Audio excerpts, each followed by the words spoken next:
Hey everyone, welcome to the G. Louise book series. I'm Kristina, Kristina, and I'm indulging myself today in reading my favorite book, Incubus Dreams, reading my favorite chapters.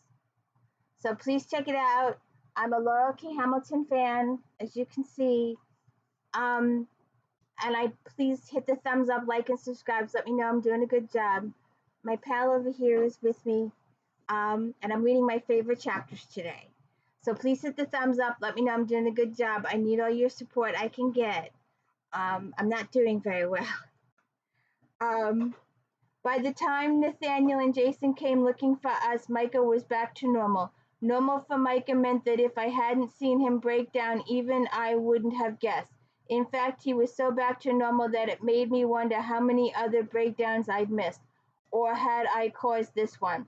Was he able to maintain absolute control as long as no one made him look at it?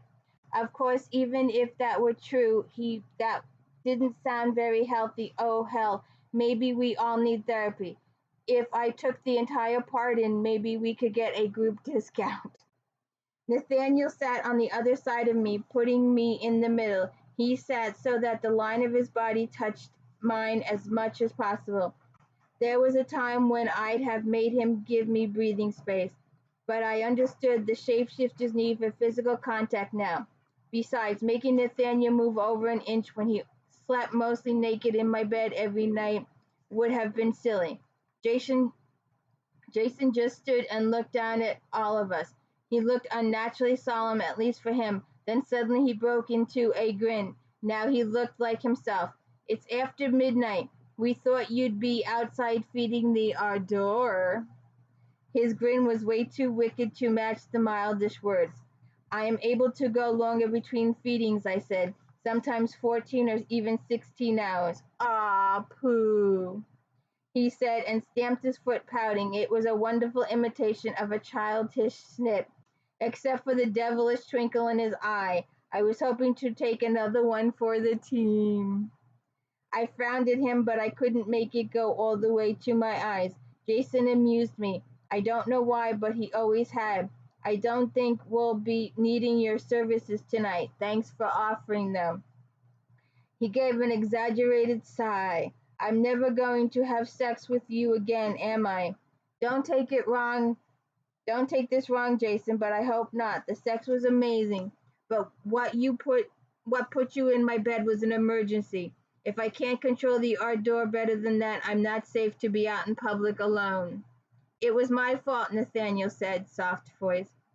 I turned my head and close enough to the side of his face to have kissed his cheek.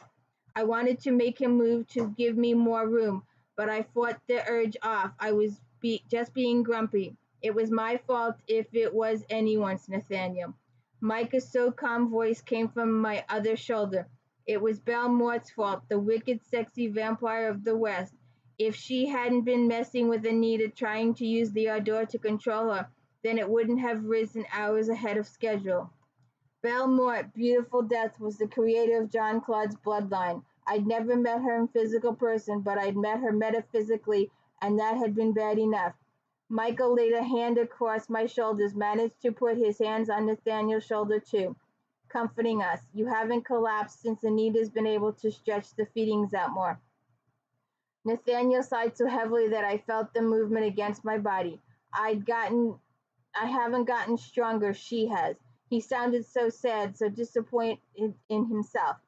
I leaned in against his shoulder, enough that Micah was able to literally hug us both at the same time. I'm your Nimrah. I'm supposed to be stronger, right?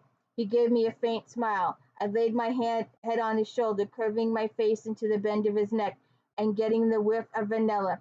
He'd always smelled like vanilla to me. I thought once it was shampoo or soap, but it wasn't. It was his scent for me.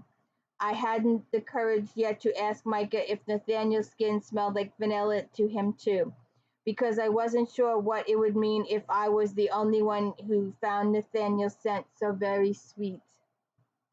You want to ask Anita something, Jason said. Nathaniel tends to get me.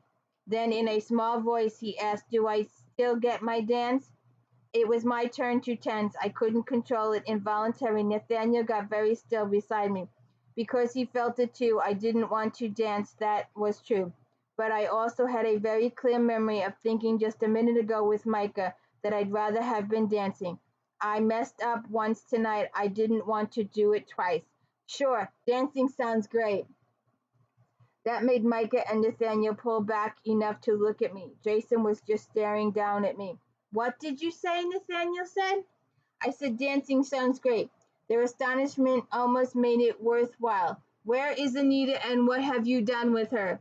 Jason asked, face mock serious. I didn't try to explain. I couldn't figure out a way of saying to Micah I'd rather have danced and it was my fault we missed it without spilling his secrets in front of Nathaniel and Jason. So I just stood and offered my hand to Nathaniel. After a second at staring After a second of staring at it and me, he took it, almost tentatively as if he were afraid I'd take it back.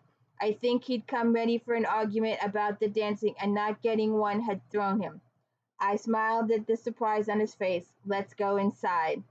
He gave me one of his rare full out smiles, the one that made his entire face light up. For that one smile, I'd have given him a lot more than just a dance. Please hit the thumbs up, like, and subscribe, and let me know how I'm doing. Please hit the subscribe button too. Hit the thumbs up. I need all your support I can get. Thank you.